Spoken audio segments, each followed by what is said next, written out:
بسم اللہ الرحمن الرحیم الحمد للہ رب العالمین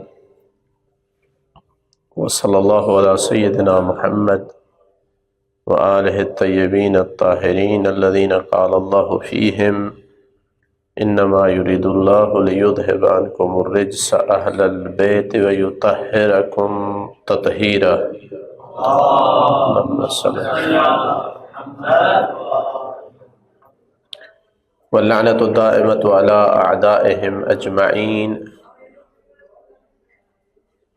أما بعد فقد قال الله سبحانه وتعالى في كتابه المجيد: أعوذ بالله من الشيطان الرجيم ثم أورثنا الكتاب الذين اصطفينا من عبادنا فمنهم ظالم لنفسه ومنهم مقتصد ومنهم سابق بالخيرات بإذن الله ذلك هو الفضل الكبير۔ صلوات اللهم صل على محمد وآل محمد۔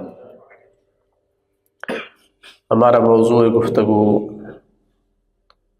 امام عصر امام حجہ کے ہم پر کیا حقوق ہے۔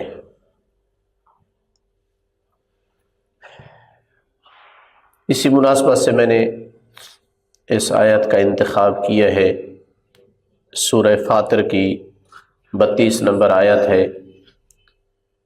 جس میں پروردگار ارشاد فرما رہا ہے کہ ہم نے اس کتاب کا وارث بنایا ان لوگوں کو، ظاہراً اشارہ قرآن مجید کی طرف ہے کہ ہم نے پہلے جو کتابیں تھی وہ مثلا بنی اسرائیل کو وارث بنایا تھا، ان کا اس کتاب کا وارث بنایا ان کو جن کو ہم نے چنا، اصطفیٰ کیا، چونکہ یہ امت مصطفیٰ ہے، چنی ہوئی امت ہے امم میں سے۔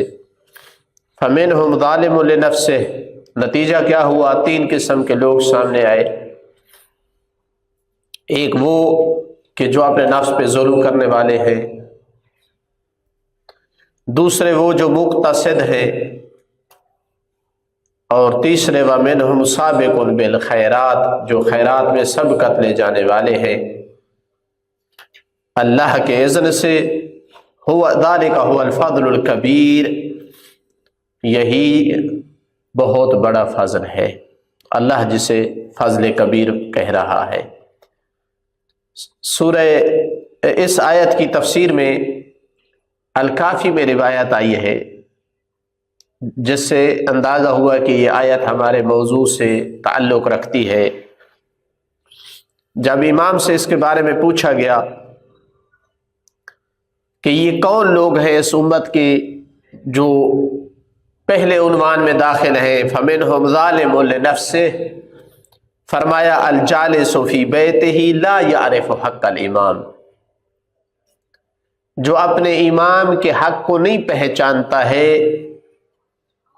وہ اس آیت کا مصداق ہے، اس جملے کا مصداق ہے ظالم لنفسہ۔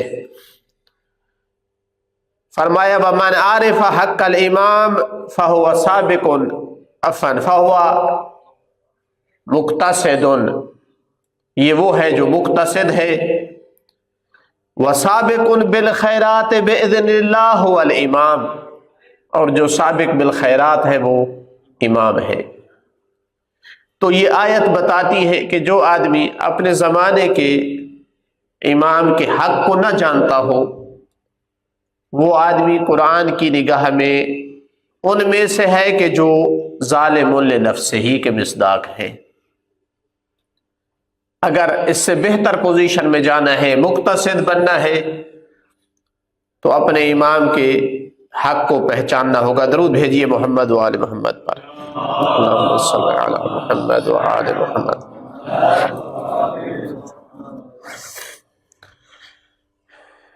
تو لہٰذا ہمارے اہم ترین واجبات میں سے ہے کہ ہم اپنے امام کے حق کو پہچانیں، اس لیے کہ وہ مولا و آقا ہے، ہم ان کے غلام ہیں، اس لیے کہ ہم نے انہی کے ساتھ قیامت کو محشور ہونا ہے. ثم ندعو کل اناس بامامہم، اگر میں نے ان کے حق کو نہ پہچانا تو مجھے حق نہیں ہوگا کہ میں ان کے ساتھ محشور ہوں بروز محشر. تو امام کے حقوق متعدد ہیں. میں مختصر گفتگو میں 5 حقوق کی طرف اشارہ کرنا چاہتا ہوں. انشاءاللہ آپ توجہ سے سماعت فرمائیں گے. درود بھیجیے محمد و آل محمد پر. صلی علی محمد و آل.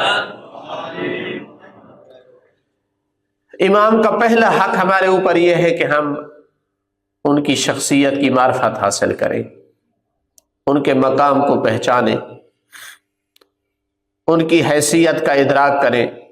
یہ سب سے پہلا بنیادی مرحلہ ہے ان کے حقوق کا. باقی حقوق بعد میں ہے. سب سے پہلا حق ان کی معرفت ہے. امام باقر علیہ الصلوۃ والسلام سے روایت ہے، اللہم صلی علی محمد وعلی محمد، جس سے اندازہ ہوتا ہے کہ امام کی معرفت کتنی ضروری ہے. روایت سے معلوم ہوتا ہے کہ صحیح معنی مومن بننا، دیندار بننا، صحیح معنی موحد بننا امام کی معرفت پہ موقوف ہے. فرمایا انما یعرف اللہ عز وجل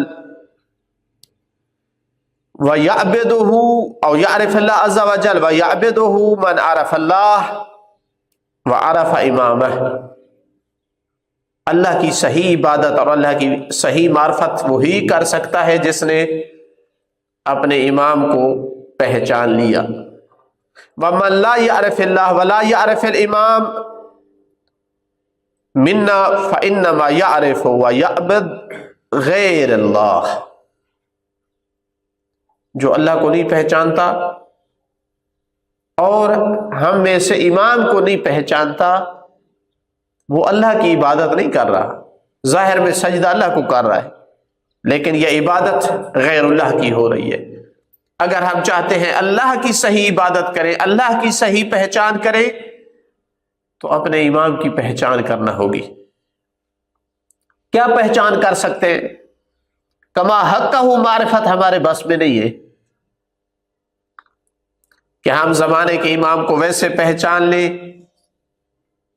جیسے ہمارے چھٹے امام پہچانتے تھے. بعض روایات میں فرماتے لو ادرکتہ لخدمت حیاتی، لخدمتہ حیاتی، میں اگر امام مہدی کو پا لیتا تو ساری زندگی ان کی خدمت کرتا. اب میں ان کی طرح تو پہچان نہیں کر سکتا، چونکہ یہاں ایک بحث ہے کہ ہمارے آخری امام پنجتن پاک کے بعد باقی ائمہ سے افضل ہیں یا نہیں. اس میں اختلاف ہے ہمارے علماء کا. بعض علماء امام حجت کو پنجتن پاک کے بعد افضل سمجھتے ہیں باقی ائمہ سے، لیکن بعض اس کے قائل نہیں ہیں. تو ہم کیا معرفت حاصل کر سکتے ہیں اپنی استطاعت کے مطابق؟ ہم اتنا جان سکتے ہیں کہ ہمارے امام وارث انبیاء ہیں، وارث اوصیاء ہیں. ہمارے امام حلقہ وصل ہیں خالق و مخلوق کے درمیان، مخلوق کو خالق سے ملانے والا واسطہ ہے. ہم یہ معرفت حاصل کر سکتے ہیں کہ جو کچھ مخلوق کو عطا ہو رہا ہے فیض خدا وہ اس ہستی کی برکت سے ہے. وَبِيُمْنِهِ روز کلورا لولا لساخت الارض بأہلہا، اگر ان کا وجود نہ ہوتا تو زمین ختم ہو جاتی، اپنے اہل سمیت تباہ ہو جاتی. ہم یہ معرفت حاصل کر سکتے ہیں، ہماری استطاعت میں ہے کہ ہم یہ جانیں انہ اعلم اہل الارض علی الاطلاق. اس روئے زمین پر ہمارے امام سے بڑا کوئی عالم نہیں ہے، امام سے بڑھ کر اللہ کی کوئی عبادت کرنے والا نہیں ہے. اس لیے زیارت علی یاسین میں ہم کہتے ہیں السلام علیک حین تقوم وحین ترکع وحین تسجد وحین تکبر وحین تہلل. امام اکثر اوقات یا رکوع میں ہے یا سجود میں ہے یا تحلیل میں ہے یا تکبیر میں ہے یا قیام میں ہے یا تسبیح میں ہے۔ اعبد اہل الارض علی الاطلاق۔ ہم یہ معرفت حاصل کر سکتے ہیں کہ اللہ نے اپنے بعد روئے زمین پر سب پر جس کی اطاعت کو واجب کیا ہے وہ ہمارے امام ہیں، اور ہمارے امام پر کسی اہل ارض کی اطاعت کو واجب نہیں فرمایا ہے۔ ہم یہ عقیدہ رکھ سکتے ہیں، یہ چیز جان سکتے ہیں، اتنی معرفت حاصل کر سکتے ہیں کہ ہمارے امام ان صادقین میں سے ہیں جن کے بارے میں اللہ نے فرمایا کونوا مع الصادقین، ان ثقلین میں سے ہیں جن کے بارے میں اللہ کے رسول نے فرمایا انی تارک فیکم الثقلین کتاب اللہ و عطرتی اہل بیتی لئن تمسکتم بہما، اگر ان دو سے تمسک کیا تو میں گارنٹی دیتا ہوں کہ تم گمراہ نہیں ہوگے، لن تضلوا بعدی ابدا۔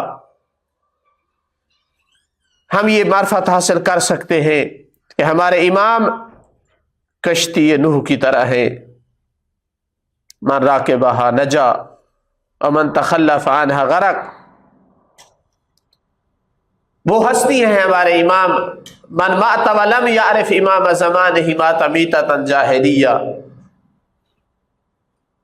ان مقامات کو جتنا ہم اپنے قلوب میں، اپنے نفوس میں، اپنے دماغوں میں، اپنی ضمیر میں ان مقامات کو جتنا راسخ کرتے چلے جائیں گے اتنا اتنا ہماری معرفت اپنے امام کے بارے میں بڑھتی چلی جائے گی۔ تو سب سے پہلا بنیادی حق ہمارے امام کا کیا ہے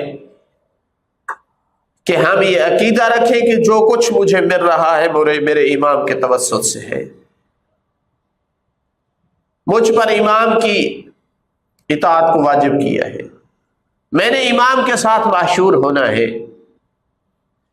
مجھے عقیدہ رکھنا ہے کہ امام اس ہستی کے مالک ہیں کہ جن کے سامنے ہمارے اعمال پیش ہوتے ہیں۔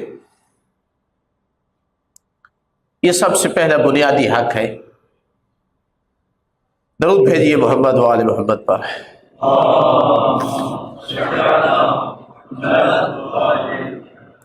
یہاں ایک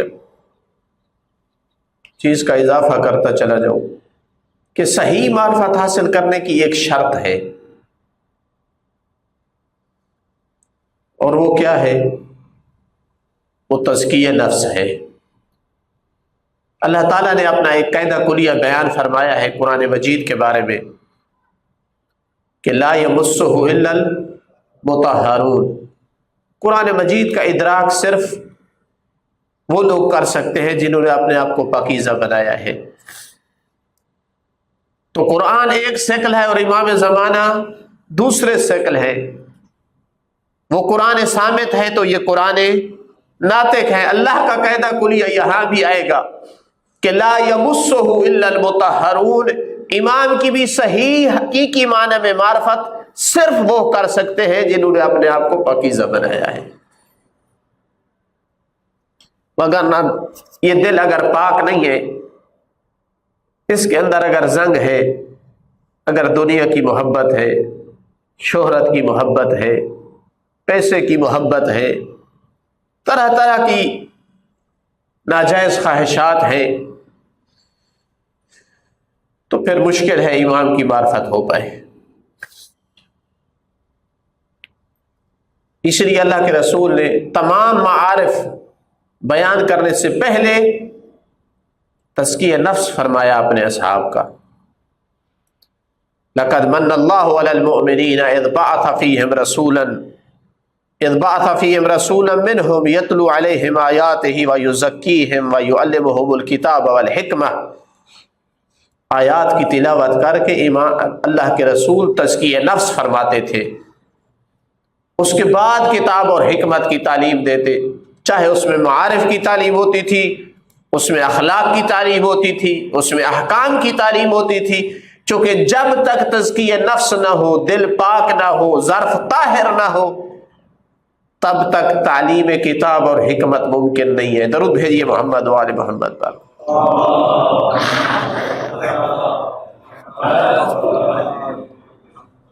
تزکیہ نفس کا مختصر تعارف کیا ہے کہ اگر صفات رذیلہ کا انسان ازالہ کر کے اپنے دل کو صفات حمیدہ سے مزین کر لیتا ہے تو یہ تزکیہ ہو گیا ہے۔ دوسرے لفظوں میں جب حب دنیا اور لالچ کی جگہ زہد آ جائے، حسد کی جگہ نیک تمنائیں لے لے، تکبر کی جگہ تواضع آ جائے، شہرت پسندی کی جگہ قبول پسندی لے لے، خود غرضی کی جگہ لوگوں کی ہمدردی آ جائے، تو انسان کو اللہ کا شکر کرنا چاہیے کہ اس نے اپنا تزکیہ نفس کر لیا ہے۔ تو لہذا پہلا حق امام کا ہمارے اوپر یہ ہے کہ ہم امام کی معرفت حاصل کریں۔ دوسرا حق کیا ہے کہ ہم معرفت حاصل کرنے کے بعد امام کی اطاعت کریں۔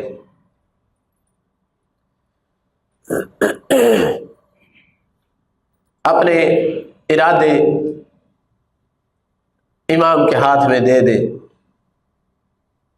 گویا عملی طور پر امام سے یہ التماس کرے، مولا یہ جسم،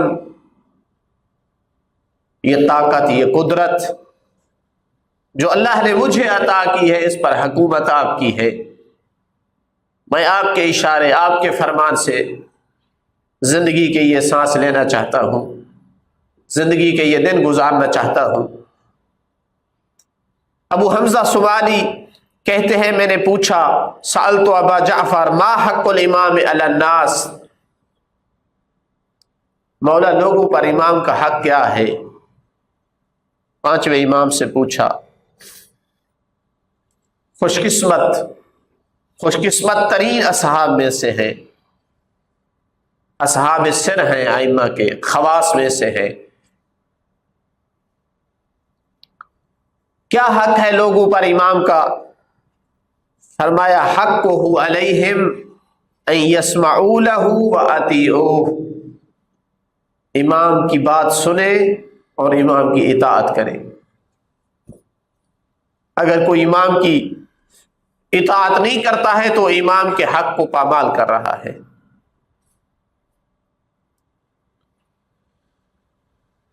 اور پھر جب ہمارا نامہ عمل پہنچتا ہے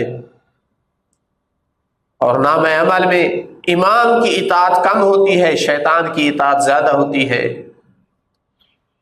خواہشات نفس کے پیچھے ہمارا وقت زیادہ گزرا ہوا ہوتا ہے، تو اس وقت امام کو اذیت ہوتی ہے۔ قرآن میں ہے اعملوا فسیر اللہ عملکم ورسولہ والمؤمنون،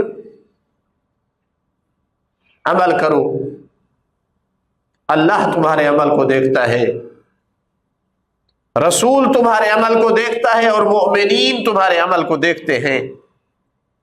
چھٹے امام نے فرمایا ایانا انا، قرآن نے جو کہا ہے نا کہ مومنین تمہارے عمل کو دیکھتے ہیں، ان مومنین سے مراد ہم اہل بیت ہیں۔ تو میرا اور آپ کا شب و روز کا عمل، طلوع آفتاب سے غروب آفتاب یا سونے تک جو کچھ ہم نے کیا ہے، وہ امام کی خدمت میں پہنچ رہا ہے۔ اب کتنا تضاد ہوگا میرے عمل اور میرے عقیدے میں کہ اگر میرا عقیدہ تو یہ ہے، معرفت جس کا میں دعویٰ رکھتا ہوں وہ تو یہ ہے کہ امام اولا بنفسی من نفسی، عقیدہ ہے نا ہمارا، الست اولا بکم من انفسکم قالوا بلا، وہ جو اطاعت نہیں کرتے تھے وہ بھی زبان سے تو کہہ رہے تھے، یہ اتنا واضح تھا کہ وہ بھی انکار نہیں کر پائے اس حق کا، اس مقام کا کہ ہاں یا رسول اللہ آپ کا حق ہمارے نفسوں پر ہم سے زیادہ ہے، تو پھر فوراً اللہ کے رسول نے کیا فرمایا تھا؟ من کنت مولا فہذا علی مولا. یہی فرمانا چاہتے تھے کہ جو یہ اعتقاد رکھتا ہے کہ اس کے نفس پر اس کے نفس سے بھی میرا حق زیادہ ہے، تو میں بتانا چاہتا ہوں کہ علی اور اولاد علی ان 12 ائموں کا بھی اس پر اس کے نفس سے زیادہ حق ہے. تو اگر عقیدہ یہ ہے میرے امام کا مجھ پر میرے نفس سے زیادہ مجھ پر حق ہے، اور عمل سارا دن میں اپنی مرضی سے کرتا ہوں، سوچتے نہیں ہوں کہ امام کا حق ہے، امام کیا فرما رہے ہیں مجھے، تو بہت بڑا تناقض ہوگا میرے عمل میں اور میرے عقیدے میں. تو لہٰذا امام کا دوسرا حق جو ہمارے اوپر ہے معرفت کے بعد، کہ ہم اعمال صالحہ کر کے امام کی اطاعت کر کے اس دکھی دل کو سکون پہنچائیں، ورنہ ہم کہیں ان لوگوں میں سے نہ ہو جائیں جو ان کو اذیت پہنچانے والے ہیں. امام ہم سے محبت کرتے ہیں، دشمن کے عمل پہ دکھ نہیں ہوتا. اللہ نہ کرے آپ کی اولاد میں ایک نالائق ہے، نافرمان ہے، ہمیشہ بدتمیزی سے پیش آتا ہے. وہ اگر بدتمیزی کرتا ہے تو شاید آپ کو اتنا دکھ نہ ہو، لیکن اگر وہ کرے کہ جو ظاہراً میں مطیع نظر آتا ہے، فرما بردار نظر آتا ہے، اس پہ زیادہ دکھ ہوگا. امام کو ہم سے محبت ہے، اگر ہم نافرمانی کرتے ہیں تو اذیت ہوتی ہے. 5ویں امام سے روایت ہے کہ قبر رسول اور منبر کے درمیان تشریف لائے، وہاں پہ اپنے کچھ شیعہ موجود تھے، ان کی طرف متوجہ ہو کر فرمایا اما واللہ انی لا احب ریحکم و ارواحکم، اللہ کی قسم تمہارے جسموں کی بو خوشبو سے، تمہارے ارواح سے ہمیں محبت ہے، لہٰذا اس محبت کے تقاضوں کو پورا کرو. کیا فرمایا؟ فَأَعِینُونِ عَلَىٰ ذَلِكَ بِوَرْعٍ وَاجْتِہَادٍ، مدد کرو ہماری ورع اختیار کر کے، اجتہاد کوشش کر کے، اس لیے کہ انہو لا ینال ما عند اللہ الا بورع و اجتہاد، اس لیے کہ اللہ کے پاس جو مقامات ہیں وہ ورع اور اجتہاد کے علاوہ نہیں پائے جا سکتے. گویا فرمانا یہ چاہتے ہیں ہمیں آپ سے محبت ہے، اگر تم نے ہماری مدد نہ کی تو ہم بھی آپ کی مدد پھر نہیں کر سکیں گے، پھر جن مقامات تک ہم تجھے لے کر جانا چاہتے تھے وہاں تک نہیں جا سکیں گے، اور اس سے ہمیں اذیت ہوگی، ہمیں تکلیف ہوگی، اس لیے کہ ہم آپ سے محبت کرتے ہیں، لہٰذا اتنی ہماری مدد کرو کہ ہم تجھے نجات دلانے میں کامیاب ہو جائے. من اتم بعبد، جس نے کسی کو اپنا امام بنا لیا، فلیعمل بعملہ، بس اس کو چاہیے کہ وہ اس کے عمل کے مطابق عمل کرے. یہ کیا ہے؟ امام اس کو بنایا ہے، عمل فلاں کے مطابق ہے. یہ قول و فعل میں تضاد ہے، جس کو امام بنایا ہے اسی کے عمل کے مطابق عمل ہو. انتم شیعۃ آل محمد، تم آل محمد کے شیعہ ہو، کسی اور کے شیعہ نہیں ہو. گویا کہنا چاہتے ہیں تم شیعہ آل ابی سفیان نہیں ہو، تم شیعت عثمان نہیں ہو، چونکہ یہ شیعہ بھی چل رہے تھے اس زمانے میں. تم شیعت آل بنی عباس نہیں ہو، تم شیعت آل محمد ہو. اگر شیعت آل محمد ہو تو تمہارا عمل آل محمد کے عمل کے مطابق ہونا چاہیے. درود بھیجیے محمد و آل محمد پر.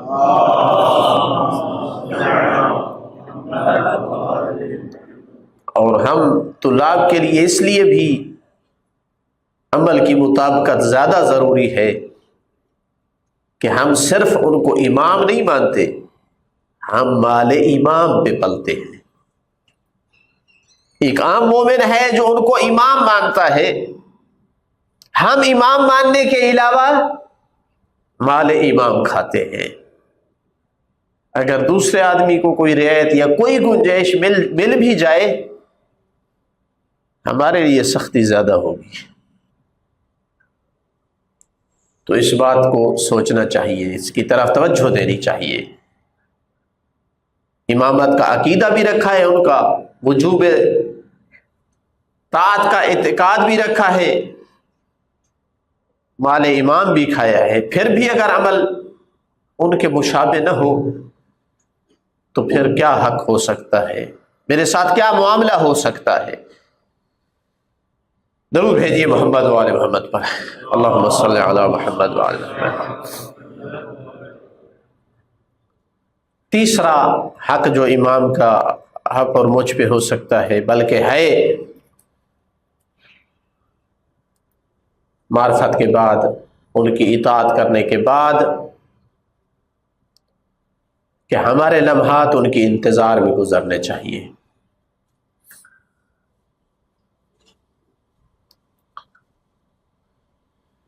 افضل اعمال امتی انتظار الفرج۔ اکثر ہم پڑھتے ہیں، سنتے ہیں انتظار، لیکن عام طور پر جو اس کا ہم مفہوم لیتے ہیں وہ یہی لیتے ہیں کہ یہ عقیدہ رکھا جائے کہ امام علیہ السلام پردہ غیبت میں موجود ہیں، تشریف لائیں گے، ظہور کریں گے، حکومت قائم کریں گے۔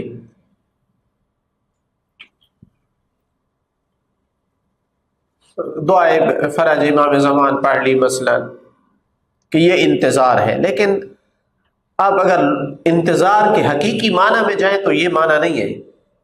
یہ جو معنی میں نے ذکر کیا یہ معرفت ہے، یا یوں کہے کہ یہ عقیدہ ہے، میرا عقیدہ ہے کہ امام ظہور فرمائیں گے، اس کو انتظار نہیں کہا جا سکتا۔ الانتظار فی اللغہ تقلیب البصر والبصیرہ لادراک الشیء ورؤیتہ۔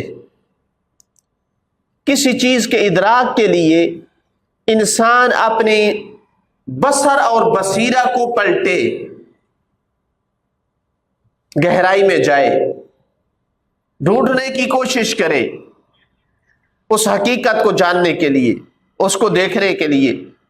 یہ جو وقت ہے اس کا، اس تک پہنچنے کے لیے یہ انتظار ہے۔ یہ لغوی معنی انتظار کا لکھا ہے۔ جس معنی میں ہم استعمال کرتے ہیں، روایات میں آیا ہے کہ جو افضل الاعمال ہے وہ ہے انتظار و خصوص الفرج، یعنی امام منتظر کا انتظار کرنا اس معنی میں کہ ایسی ہستی کے آنے کے لیے انسان بے چین رہے، تڑپ میں رہے، کہ جو یکشف الہم والغم، کہ جو ینقذ البشریہ، جو محروموں کو ان کا حق دلائے گا، جو انسانیت کو ہلاکت سے نجات دلائے گا، جو ہر قسم کے ہم اور غم کو کا ازالہ کرے گا۔ عام طور پر عرف میں جو انتظار کا اطلاق ہے وہ یطلق علی حالت الشعور بعدم الارتیاح من الوضع الحالی الموجود ویسعی الی ایجاد الوضع الاحسن۔ عرف میں عام طور پر جو اس کا اطلاق ہے وہ اس حالت پہ کیا جاتا ہے، انتظار کا اطلاق اس حالت پہ کیا جاتا ہے کہ جب انسان بے چینی محسوس کر رہا ہو، موجودہ حالت سے وہ بے چینی کی کیفیت میں ہو اور کسی بہتر حالت کی تلاش میں ہو۔ یہ جو وقت گزر رہا ہے بے چینی کا، کہ موجودہ حالت سے انسان بے چین ہے اور کسی بہتر حالت کی طرف جانا چاہتا ہے، یہ حالت انتظار ہے۔ اگر اس کو میں مثال سے واضح کروں تو جو گھر میں سکون سے ہے یہ انتظار میں نہیں ہے، جو قید و بند کی صعوبت میں ہے وہ آزادی کے انتظار میں رہتا ہے۔ جو اپنے تمام اقارب اور اعزاء کے پاس ہے وہ کسی کے انتظار میں نہیں ہے، جس کا کوئی محبوب اور عزیز سفر میں ہے، بے چینی ہے اس کے نہ ہونے کی وجہ سے، تو یہ اس کے انتظار میں ہے۔ جو صحت مند آدمی ہے وہ کسی دوسری حالت کی انتظار میں نہیں ہے، جو بیمار ہے، جو مریض ہے، وہ علاج کر کے صحت کی انتظار میں ہے۔ لہذا اگر کوئی موجودہ زمانے کے حالات سے، موجودہ نظام سے، موجودہ حکومتوں سے سکون میں ہے، چین میں ہے، تو اس کو کسی چیز کا انتظار نہیں ہے۔ لیکن اگر کوئی اس موجودہ نظام سے بے چینی میں ہے، بے سکونی میں ہے، ہونے والے ظلم سے دکھ اور درد کی حالت میں ہے، مظلوموں کی آہیں اسے ستا رہی ہیں، اور وہ کسی منقذ، کسی نجات دہندہ، کسی شریعت محمدی کے نافذ کرنے والے کی حکومت کیا انتظار کر رہا ہے، تو یہ حقیقی منتظر امام ہے۔ سمجھ آیا ہے مفہوم انتظار؟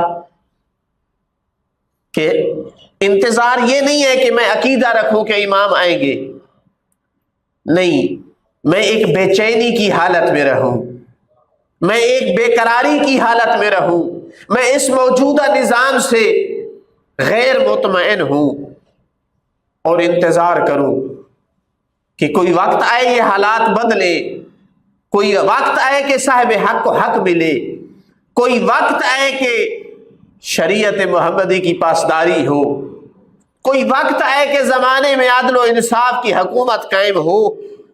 اگر میں اس بے چینی کی حالت میں رہتا ہوں تو پھر میں اس حدیث کا مصداق ہوں، افضل اعمال امتی انتظار الفرج۔ درود بھیجیے محمد و آل محمد پر۔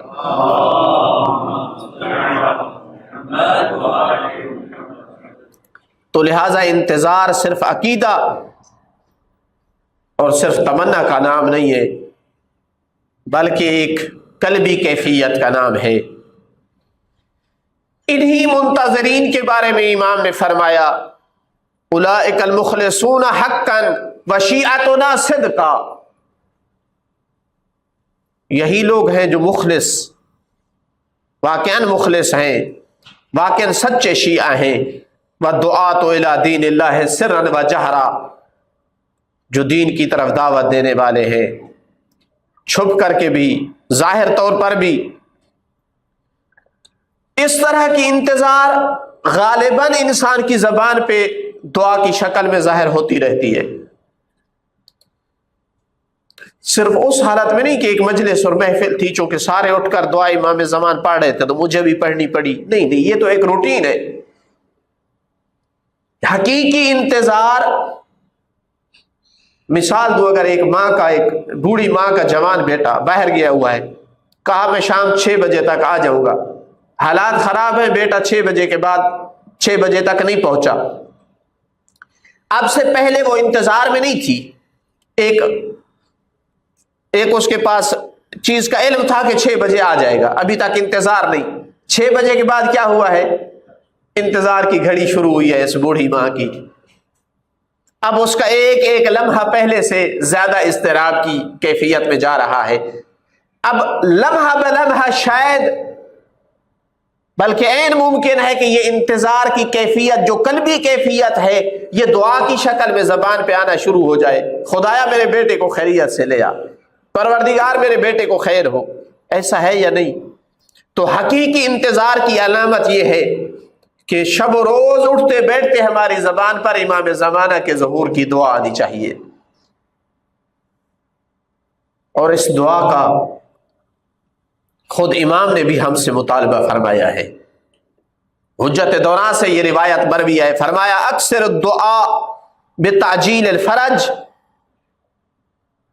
کثرت سے میرے ظہور کی دعا کریں، اس لیے کہ یہ فرج میرے لیے نہیں ہے، فَإِنَّ ذَلِكَ فَرَجُكُمْ، اس میں تمہارے لیے فرج ہے، تمہارے ہم اور غم ختم ہوگے، تمہاری پریشانیاں ٹلے گی، تمہاری مصیبتیں دور ہوگی۔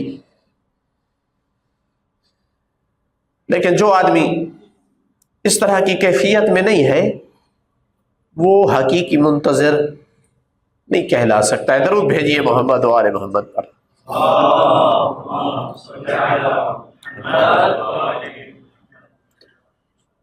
یہ تیسرا حق تھا امام کا ہم پر، معرفت حاصل کرنا، امام کی اطاعت کرنا، امام کی انتظار کرنا جو حقیقی معنی میں انتظار ہے۔ چوتھا حق امام کا ہمارے اوپر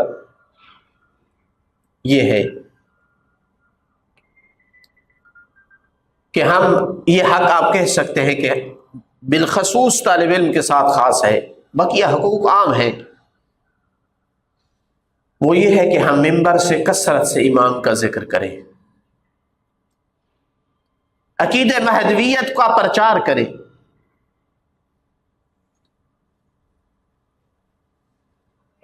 اور جتنے شبہات اس عقیدے پر وارد کیے جاتے ہیں ان کا ازالہ کریں۔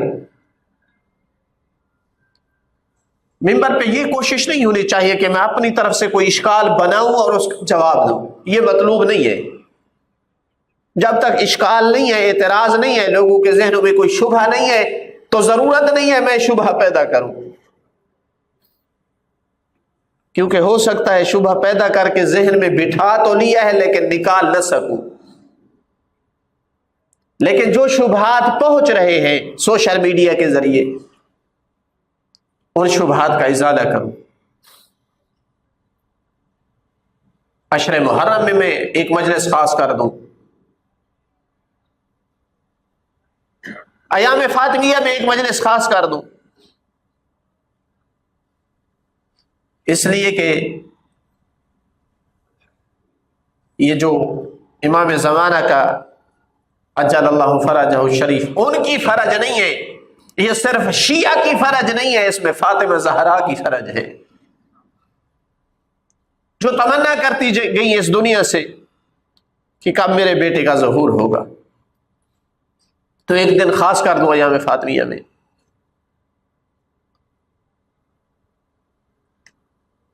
کوئی میری مجلس ولو مختصراً امام کے ذکر سے خالی نہیں ہونی چاہیے۔ یقین کیجئے جتنا یہ میں اس ذاتی تجربے سے گزر چکا ہوں، جتنا امام کی معرفت اور عقیدہ جوان کے دل میں راسخ ہوتا جاتا ہے اتنا جوان متدین ہوتا جاتا ہے، دنیا کی محبت اتنی اس کے دل سے نکلتی جاتی ہے، اتنا گناہوں سے وہ دور ہوتا چلا جاتا ہے۔ لوگ اپنا عقیدہ خلافت، یہ جملہ ذرا توجہ سے سنیے، لوگ اپنا عقیدہ خلافت جوانوں کے دلوں میں اتنا مضبوطی سے ڈال دیتے ہیں کہ وہ اس بے بنیاد عقیدہ خلافت کی خاطر خود کش بمبار بن جاتا ہے۔ ہم عقیدہ مہدویت کے ذریعے سے ایک نوجوان کو دیندار نہیں بنا سکتے، ہم ذکر ہی نہیں کرتے۔ آپ جائیں ذرا 15 شعبان کے جشن دیکھیں، جو رات خاص ہے امام زمانہ کے ساتھ، سال میں ایک رات ہے، جائیں ان پروگراموں میں ذرا کیا ہو رہا ہے۔ ممکن ہے کئی ایک ممبر مل جائیں جو حق ادا کر رہے ہوں، لیکن کئی ایک جگہ پر آپ کو امام کا تذکرہ نہیں ملے گا، کلندر کے قصیدے ملیں گے، دوسری جگہ نماز کی تبلیغ ملے گی، ممبر پہ آنے والوں کو دوسروں کو مثلا گالی گلوچ ملے گی۔ تبلیغ نماز کی کریں، پورا سال ہے، اچھی بات ہے، واعظ و نصیحت کریں، بہت اچھی بات ہے، سارا سال ہے آپ کے پاس، لیکن آج رات اپنے امام کا تذکرہ کریں۔ اور مجھے تو یہ محسوس ہوتا ہے کہ امام کے بارے میں مطالعہ ہی نہیں کیا جاتا، اس لیے کہ خطیب کو زیادہ ہوتی ہے کہ معاشرے میں کیا چیز پسند کی جاتی ہے، کس پہ نعرے زیادہ لگتے ہیں، دعوتیں زیادہ ہوتی ہیں، فیسیں زیادہ ہوتی ہیں۔ امام زمانہ کا موضوع سمجھتے ہیں کہ خشک موضوع ہے، اس پہ داد نہیں ملتی ہے، لیکن میں نے آنکھوں سے دیکھا ہے جو علماء، جو خطبہ صحیح معنی میں امام کے ٹاپک میں مطالعہ کر کے جاتے ہیں، گفتگو کو مرتب کر کے جاتے ہیں، بہترین انداز میں سنی جاتی ہے، بالخصوص نوجوان طبقہ اسے بہت پسند کرتا ہے، انہیں کوئی نور نظر آتا ہے، کچھ روشنی نظر آتی ہے، مایوس دلوں میں آس ڈلتی ہے، امام کے تذکرے سے جذبہ اور ولولہ زندہ ہوتا ہے۔ ایسا نہیں ہے کہ آپ کی دعوتیں کم ہو جائیں گی، اگر کم ہوتی ہے تو امام کی خاطر ہو جائیں،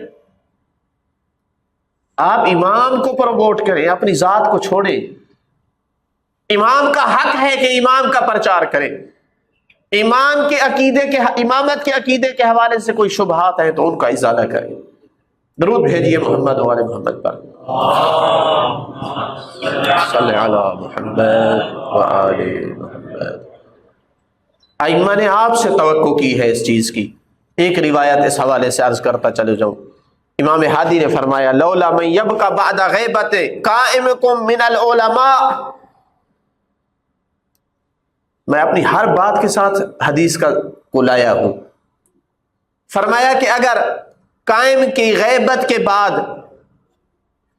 اگر علماء باقی نہ رہتے، اللہ کرے ہم ان علماء سے بن جائیں جن پر ائمہ کو اعتماد ہے، جن کے سہارے کیا ہے دین کو۔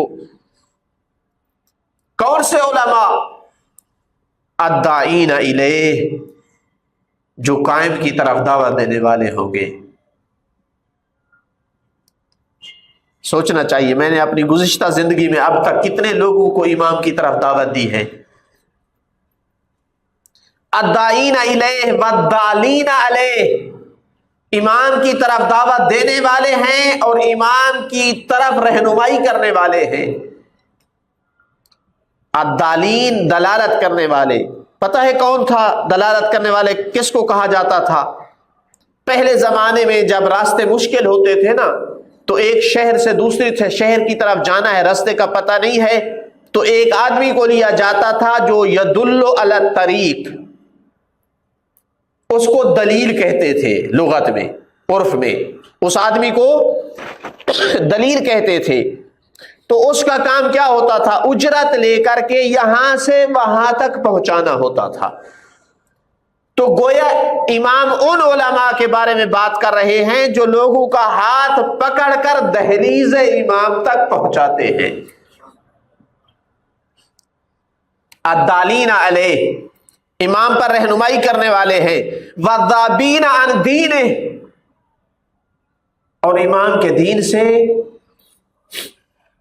دفاع کرنے والے ہیں، ہر شبہے کا، ہر اعتراض کا ازالہ کرنے والے ہیں۔ یہ سخت ذمہ داریاں ہیں۔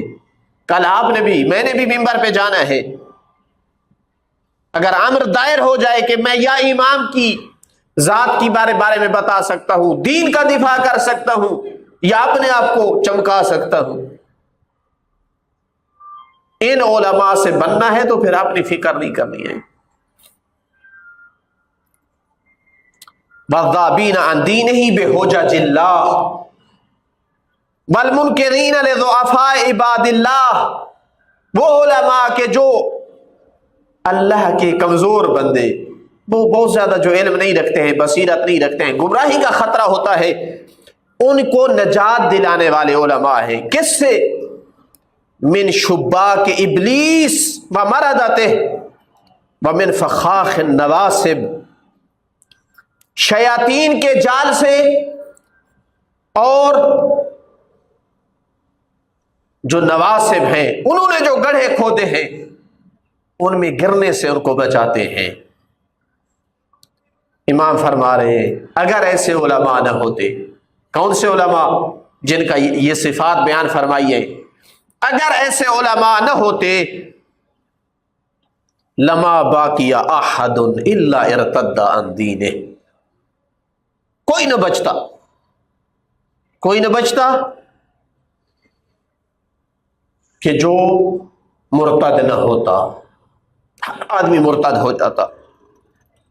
وَلَكِنَّهُمُ الَّذِينَ يُمْسِكُونَ أَزِمَّةَ قُلُوبَ ضُعَفَاءِ الشِّيَعَةِ، لیکن یہی علماء ہیں جنہوں نے کمزور نفس شیعہ کے دلوں کو تھاما ہوا ہے۔ ناسبی جو شبہ ڈالتے ہیں ایسے انداز میں جواب دیتا ہے مومنوں کے ایمان تازہ ہو جاتے ہیں۔ شیطان جو وسوسہ ڈالتا ہے اس کا خوبصورت جواب دیتے ہیں۔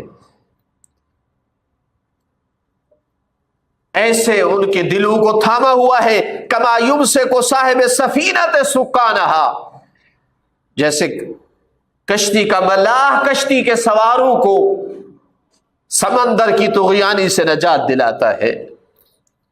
اولئک هم الافضلون عند اللہ، یہی ہیں جو اللہ کے نزدیک سب سے زیادہ فضیلت رکھنے والے ہیں۔ لیکن اگر عالم کی پوزیشن یہ ہو کہ وہ نہ سمجھ شیعہ، وہ غریب مسکین جس کو سمجھ نہیں آ رہی، دوسری دفعہ سوال پوچھ لیا تو ڈانٹ دیا اسے۔ ایک بندہ کثرت سے سوال پوچھتا تھا، میں نے کہا میں مصروف ہوتا ہوں، آپ اگر ہو سکے فلاں عالم سے رابطہ کریں، میں دیر سے جواب دیتا ہوں۔ کہا جی ان سے میں پوچھ رہا تھا لیکن وہ بڑا جلدی غصہ کرتے ہیں، ڈانٹ دیتے ہیں بندے۔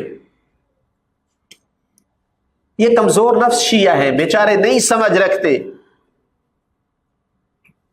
چند دن پہلے ایک مجھے کہا کہ میں کرنل ہوں، ریٹائر کرنل شاید اس طرح،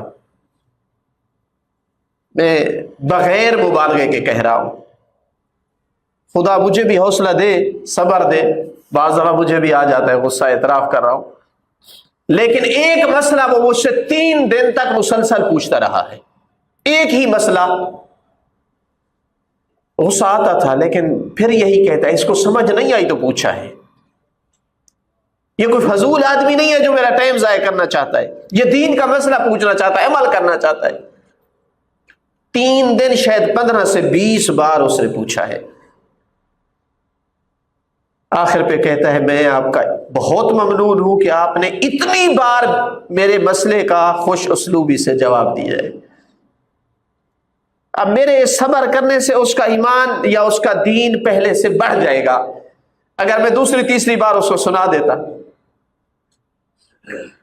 بے وقوف ہو، تجھے سمجھ نہیں ہے، میرا ٹائم ضائع کر رہے ہو، شاید جو عمل کر رہا تھا دین پر وہ بھی چھوڑ دیتا۔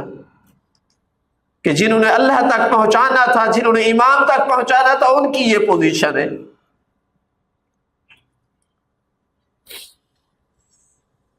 اس کیٹیگری میں داخل ہونے کے لیے کچھ خصوصیات چاہیے۔ مجھے آپ سے زیادہ ضرورت ہے کہ میں ایسی حدیثوں کو بار بار پڑھوں، بار بار سوچوں، بار بار کوشش کروں کہ نجف کی سرزمین میں 15-20 سال رہنے کے بعد میں ان علماء کی فہرست میں شامل ہو جاؤں۔ اولئک الافضلون عند اللہ، وہ خوابوں کے ذریعے سے ثابت کر رہے ہیں کہ عالم سے فلاں کا مقام زیادہ ہے۔ میں امام کی حدیث سے بیان کر رہا ہوں کہ مقام کس کا زیادہ ہے۔ کسی بھی معصوم امام کے علاوہ کسی کا خواب حجت نہیں ہے کہ علماء کھڑے ہوں گے اور فلاں پہلے جا رہا ہوگا۔ امام کی کلام ہمارے اوپر حجت ہے۔ امام فرما رہے ہیں ایسے علماء جو دوسروں کے دلوں کو گمراہی سے بچا کر مضبوطی سے تھامے ہوئے ہیں، شبہات، وساوس، اشکالات، اعتراضات کے سمندر میں ڈوبنے سے جو بچانے والے ہیں، یہی وہ لوگ ہیں جو اللہ کے نزدیک سب سے زیادہ فضیلت رکھنے والے ہیں۔ درود بھیجیے محمد و آل محمد پر۔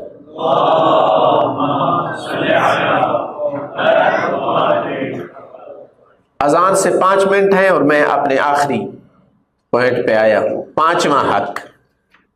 اگر آپ تھک چکے ہیں تو میں چھوڑ دیتا ہوں یہیں پہ۔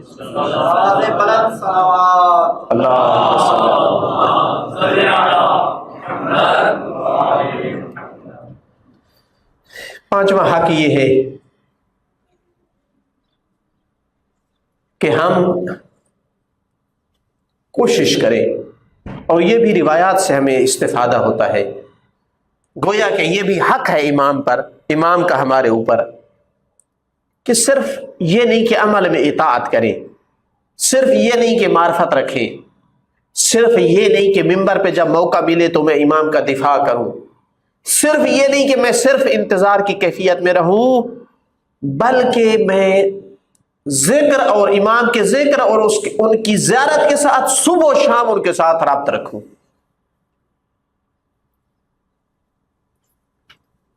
صدقہ دوں ان کی خاطر، میرے اکثر اوقات امام کے ذکر، امام پر سلام میں گزرے، امام کی یاد میں گزرے۔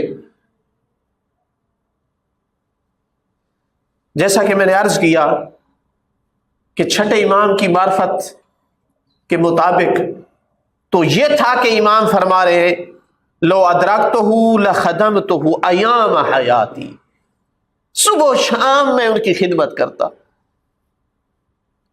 ہم صبح و شام خدمت نہیں کر سکتے تو صبح و شام امام پہ سلام بھیج سکتے ہیں، صبح و شام امام کی سلامتی کا صدقہ دے سکتے ہیں، صبح و شام امام کی حفاظت کی دعا کر سکتے ہیں، یہ بھی ان کی خدمت ہے۔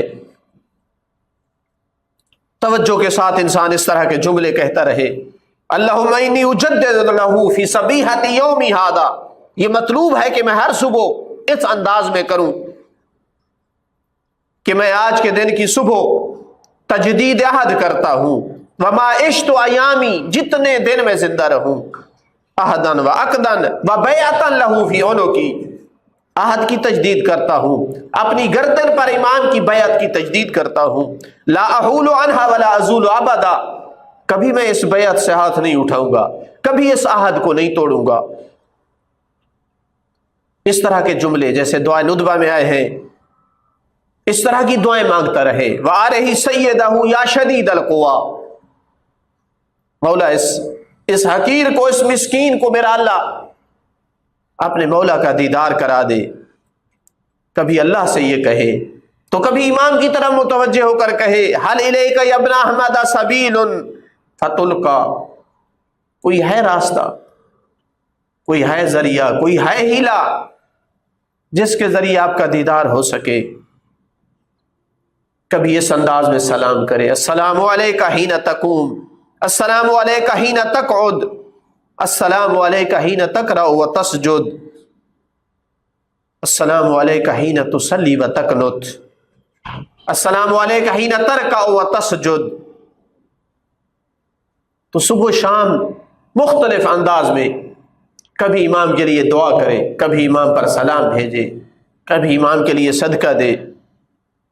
روایت میں ہے کہ جب سفر کے وقت جانا چاہے اور صدقہ دے تو یہ کہے اللہم ھذہ لک و منک، یہ مال تیرا ہے، تیری طرف سے ہے، وہی صدقۃ عن مولانا محمد عجل اللہ تعالی فرجہ، پروردگار یہ صدقہ ہے ان کی ذات کا، وصلی علیہ بین اسفارہ و حرکاتہ، سفر پہ خود نہیں کر رہا ہے لیکن صدقہ اپنے زمانے کے امام کی حفاظت کا دے رہا ہے، دعا جو ہے سلامتی کی وہ امام کے لیے کر رہا ہے کہ صلی علیہ بین اسفارہ و حرکاتہ و سکناتہ، پروردگار درود بھیجتا رہے ان کے اسفار میں، ان کی حرکات میں، ان کے سکنات میں، فی ساعات لیلہ و نہارہ، پروردگار لیل و نہار میں میرے امام پہ درود بھیجتا رہے۔ تو اس انداز میں اپنے امام کے ساتھ صبح و شام ربط رکھے۔ اس طرح کا اگر یہ جو حقوق عرض کیے ہیں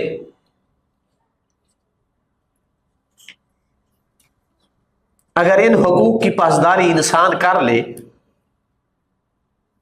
تو بہت عظیم انسان ہے،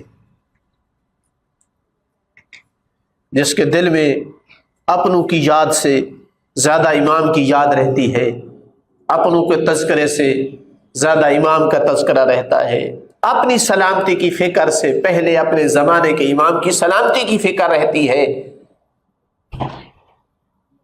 ایسا آدمی، اس کے بارے میں کیا کہہ سکتا ہوں، کتنا عظیم آدمی ہے۔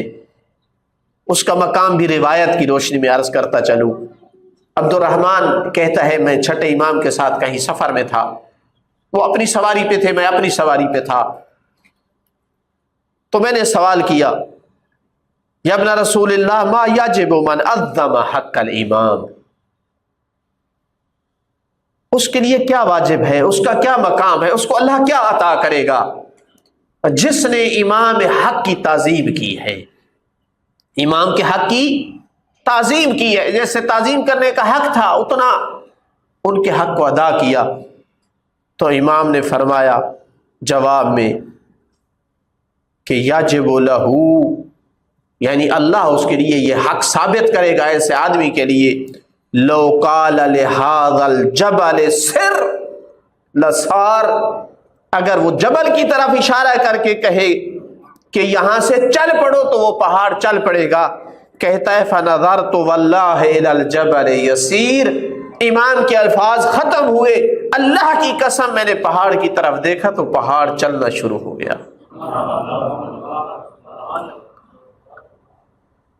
تو امام کے حق کی تعظیم، اس کے علاوہ کہ یہ ہمارے اوپر واجب ہے، ہمارے اوپر لازم ہے، یہ ہماری اپنی عظمت کا سبب بنے گا، ہمارے اپنی عند اللہ افضلین میں سے قرار پانے کا موجب بنے گا۔